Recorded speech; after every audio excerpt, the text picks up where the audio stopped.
अस्सलाम वालेकुम व्यूअर। तो कैसे अल्हम्दुलिल्लाह, उम्मीद करता हूँ सब ठीक ठाक होंगे। तो मैंने कल जो है ना जंग यरमुक का चौथा पार्ट बनाया, तो आज जो है ना लास्ट पार्ट बना रहा हूँ, तो इंशाल्लाह वो आप लोगों के साथ शेयर करेंगे। तो आप लोग जो है ना मेरे चैनल को सब्सक्राइब करें, इश्क़ इस्लाम को आओ तो मिलके हैं। जंग तो उसे यरमुक। बताया गया कि मुसलमान तो पीछे हटने वाले नहीं, और अब हमारी फौज भी बहुत ज्यादा थक चुकी है और लड़ाई के काबिल नहीं रही। तो अपने सारे जनरल्स के मशवरे से वहान ने आखिर एक फैसला किया।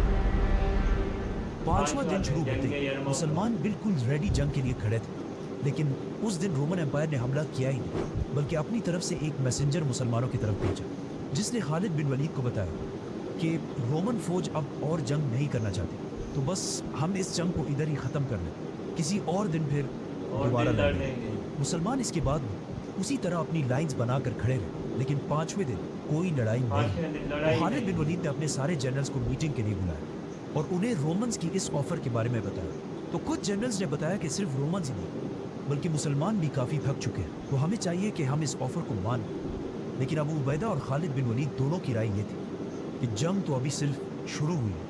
तो सारों की बातें सुनने के बाद खालिद बिन वलीद खड़े हुए और उन्हें बताया कि अब तक हमारी स्ट्रेटेजी यही थी कि हम इन पर हमला नहीं करेंगे और अपनी जगह पर खड़े रहकर सिर्फ इन्हें थकाएंगे, और जब ये लड़ लड़ कर थक जाएंगे तब हमारी असल गेम शुरू होगी।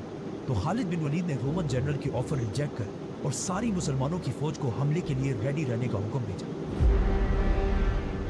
छठे दिन रोमन फौज के बजाय एक यंग रोमन वॉरियर ग्रेगरी, जो बहुत ही पावरफुल सोल्जर था, अपनी फौज से सामने आया और मुसलमानों के जनरल को चैलेंज किया। तो पहली बार अबू उबैदा इब्न जर्राह उससे जंग के लिए आगे बढ़े, लेकिन खालिद बिन वलीद ने एकदम उन्हें रोक दिया कि आपकी उम्र 50 साल के करीब है, आप कैसे इस यंग लड़के से लड़ पाएंगे। तो अबू उबैदा ने जवाब दिया कि अगर मैं नहीं गया तो लोग कहेंगे कि मुसलमानों का जनरल एक छोटे से लड़के से डर गया, और इन केस अगर मैं इस लड़ाई में शहीद हो जाऊं तो मैं तुम्हें खालिद को अपने बाद आर्मी चीफ नॉमिनेट करता हूँ।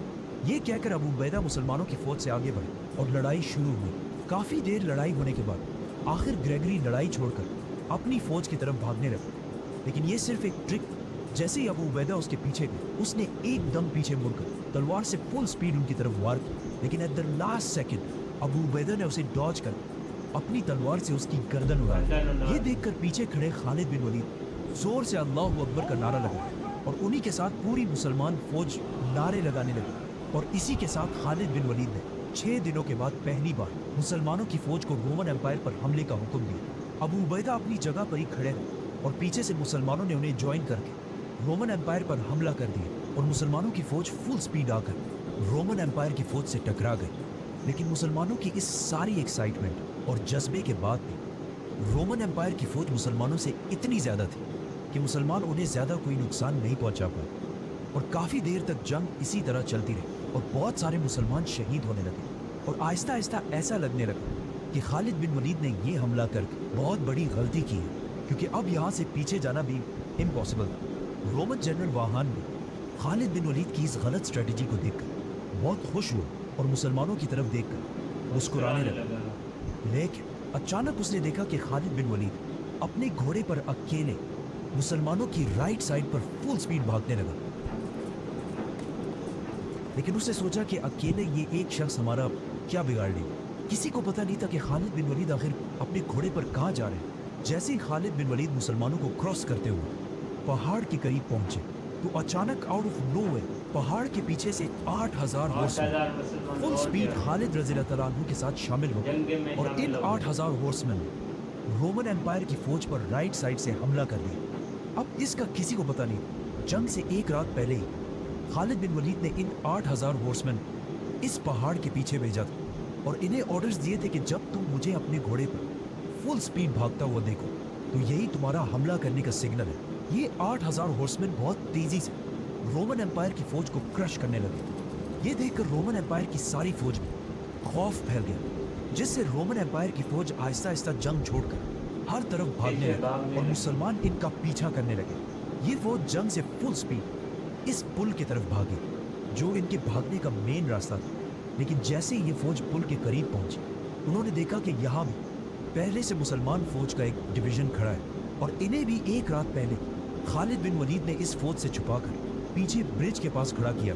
मतलब खालिद बिन वलीद की कैलकुलेशंस इतनी पावरफुल थी कि उन्हें पता था कि ये जंग तो मैं जीत जाऊंगा, लेकिन जंग हारने के बाद जब रोमन्स भागेंगे तो मैं इन्हें भागने भी नहीं दूंगा। और कहा जाता है कि जब खालिद बिन वलीद ने ये मंजर देखा तो उन्होंने थोड़ी देर के लिए अपनी आंखें बंद की और अल्लाह का इस अजीम फतह पर शुक्रिया अदा किया और फिर अपनी आंखें खोलकर सबसे पहले पूछा कि वाहान किधर है। तो उन्हें बताया गया कि वाहान तो यहाँ से भाग चुका है। तो खालिद बिन वलीद भी फुल स्पीड उसके पीछे गए और कुछ ही देर में उसे पकड़ मार दिया। इस जंग यरमूक को बैटल ऑफ द सेंचुरी कहा जाता है, जिसने दुनिया की तारीख को हमेशा के लिए बदल दिया। क्योंकि इस जंग से पहले शाम और इस सारे इलाके में लोग ग्रीक और एरामेक ज़बान बोला करते थे, लेकिन इस जंग के बाद अगर आज तक देखा जाए तो यहाँ के लोग अपनी ज़बानें छोड़कर आज अरबी ज़बान बोलते हैं। और ये इलाका शाम, जो एक ज़माने में क्रिश्चियनिटी का सेंटर हुआ करता था, आज पूरा का पूरा मुसलमान है। अब सिर्फ इमेजिन करें, जब इस फतह की खबर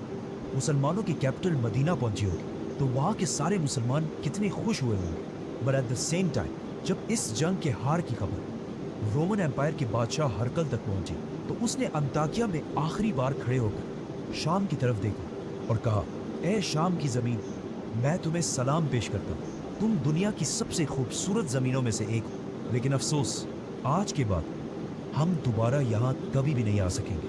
और ये कहते ही हरकल शाम को हमेशा के लिए छोड़कर अपने कैपिटल इस्तांबुल चला गया। इस जंग के बाद शाम में मुसलमानों को फ्री हैंड मिला कि वो जहाँ भी जाना चाहे जा सकते हैं। लेकिन मुसलमानों ने रोमन एम्पायर की कैपिटल तुर्की जाने के बजाय अपनी सारी फौज इस जंग के कुछ ही दिनों बाद एक दूसरी सिटी की तरफ मोड़ी, पैगंबरों की सिटी जेरूसलम, जिसे फतह करने का मुसलमान बहुत टाइम से इंतजार कर रहे थे। इसीलिए यरमूक के कुछ ही दिनों बाद मुसलमान फौज यरमूक से सीधा जेरूसलम की तरफ गई और इस सिटी को चारों तरफ से घेर लिया। लेकिन मुसलमानों के इस खिलाफत के सारे मसले यरमूक के साथ ख़त्म नहीं हुए, क्योंकि जंग यरमूक के सिर्फ 2 महीने बाद मुसलमानों की तारीख की दूसरी सबसे बड़ी जंग शुरू होने वाली, जिसे जंग कादसिया कहा जाता है। सब्सक्राइब। ये था जंग यरमूक का लास्ट पार्ट आपने देखा। कल हमने चौथा पार्ट बनाया था, आज लास्ट पार्ट बनाया है।